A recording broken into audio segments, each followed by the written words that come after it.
to the Daily Sports Show. I'm Mike. And I'm Jake. Jake, yesterday was the presidential election. Who'd you vote for? The hell do you think I voted for? I voted for Obama. Who did you vote for? I voted for John McCain, twice. How did you vote twice? I'm a Republican, we have our ways. Well, that's a bummer. Well, speaking of bummers, this was a very strange week in the world of sports, filled with a lot of mistakes and big-time bummers. And in honor of this, Mike and I have come up with the top 5 bummers of the week. These are the types of stories that can only be celebrated using the cheapest download we can find on the internet.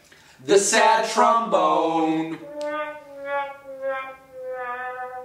Coming in at number 5 this week has to be the World Series. Yeah, umpires decided to play Game 5 of the World Series, ignoring every single weather report that called for an 80% chance of rain over 48 hours. They then called the game tied in the top of the 6th and resumed it 2 days later. So the Phillies essentially won a 3-inning game to clinch the World Series. About as exciting as kissing your sister. Jake, it was about as exciting as soup. I like soup. Soup and the 2008 World Series. Coming in at number 4 this week has to be professional golfer John Daly. John Daly went to a Hooters this week, Jake. Probably not for the first time. Probably not. And then he was found unconscious outside of the Hooters. He was later arrested for public intoxication and being uncooperative.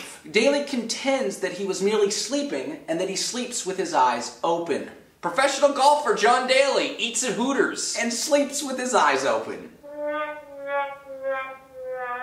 Coming in at number 3 this week, Jake, the San Francisco 49ers. Thanks for reminding me, Mike. Yes, Mike Singletary, the new head coach of the 49ers, presumably pulled down his pants and mooned the entire team during his halftime speech. The next day, the San Francisco 49ers announced that they were very interested in hiring Condoleezza Rice as their team president next year. Condi Rice, after hearing of Singletary's actions, was totally down for the job because she's been working for an ass for the past 8 years. The San Francisco 49ers, Mike Singletary's ass, Condi Rice.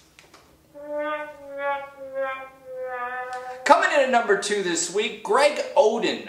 The former NBA first-round pick has missed an entire year with a knee injury, and he's finally returning to the NBA. And in his first game back against the Western Conference champs Lakers, he stepped on Derek Fisher's foot and sprained his ankle again. Now he's going to be out 4 to 6 weeks with the injury. For the love of God, can someone please produce a birth certificate? Seriously, or can somebody get a picture of this guy and Bill Russell in the same room? Greg Oden is 65 years old.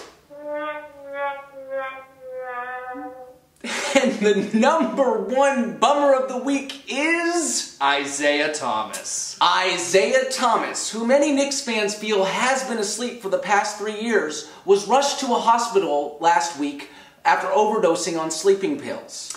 When pressed about it by reporters, Isaiah Thomas claimed that it wasn't even him that was taken to the hospital, it was his 17-year-old daughter. That isn't funny, Mike. No. Jake, it's not funny at all. But this is Isaiah Thomas.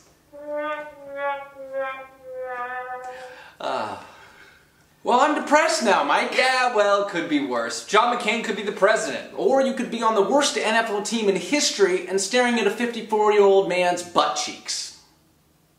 This has been the Daily Sports Show. I'm Mike. And I'm depressed.